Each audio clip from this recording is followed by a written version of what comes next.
வணக்கம் ஃப்ரெண்ட்ஸ். இந்த வீடியோவில் நம்ம என்ன பார்க்க போகிறோம் அப்படின்னு பார்த்தீங்கன்னா, குரூப் 2 பதவிக்கு இன்டர்வியூ வந்து பார்த்தீங்கன்னா, அறிவிப்பு வந்து குடுத்துருக்காங்க. ஸோ அது மட்டும் இல்லாம இந்த குரூப் 2 தேர்வர்களுக்கு அனைவருக்குமே வந்து ஒரு மகிழ்ச்சியான செய்தின்னு கூட சொல்லலாம். So group 2 first of all என்ன வந்திருக்கு அப்படின்றத ஃபர்ஸ்ட்டு தகவல் பார்த்துருவோம். குரூப் 2 பதவிக்கு 29 காலியிடங்களை நிரப்ப 3ஆம் கட்ட நேர்முகத் தேர்வு அறிவிக்கப்பட்டிருக்காங்க. ஸோ தமிழகம் அரசு துறையில் குரூப் 2 பதவிகள் 5413 காலியிடங்களை நிரப்ப 2022 மே மாதம் முதல் நிலை தகுதி தேர்வு வந்து பார்த்திங்கன்னா நடந்துச்சு.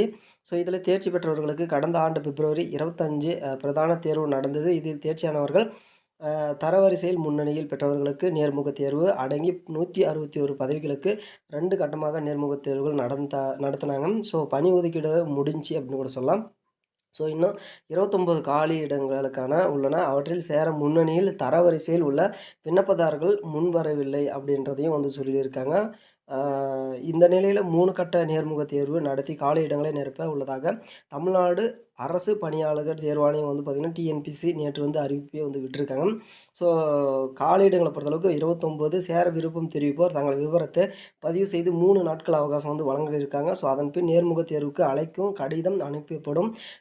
நேர்முகத் தேர்வு இல்லாத பதவிகளுக்கு மதிப்பெண் மற்றும் தரவரிசை விவரம் அடுத்த மாதம் வந்து பார்த்திங்கன்னா வெளியிட போகிறாங்க. ஸோ டிஎன்பிசி வந்து பார்த்திங்கன்னா இது அஃபிஷியலாகவே அறிவிச்சிருக்காங்க. ஸோ யாரெல்லாம் வந்து பார்த்திங்கன்னா அப்ளை பண்ணணும், அதாவது இதுக்கு வந்து பார்த்திங்கன்னா டேட் வந்து இன்னும் 3 நாள் தான் வந்து அவகாசமே கொடுத்துருக்கிறதுனால ஸோ உடனடியாக இதுக்கு அப்ளை பண்ணுறவங்க தயவு செஞ்சு பண்ணிவிடுங்க. ஸோ இதுக்கான பதிவு, அதாவது விவரம் பதிவு 3 நாட்களில் வந்து பார்த்திங்கன்னா அவகாசம் அப்படின்றத தான் குறிப்பிட்டே வந்து கொடுக்கறதுனால ஸோ கூடிய விரைவில் இதுக்கான வேலையை பார்த்துருங்க. ஸோ மீண்டும் அடுத்த வீடியோவில் நன்றி, வணக்கம், தேங்க்யூ.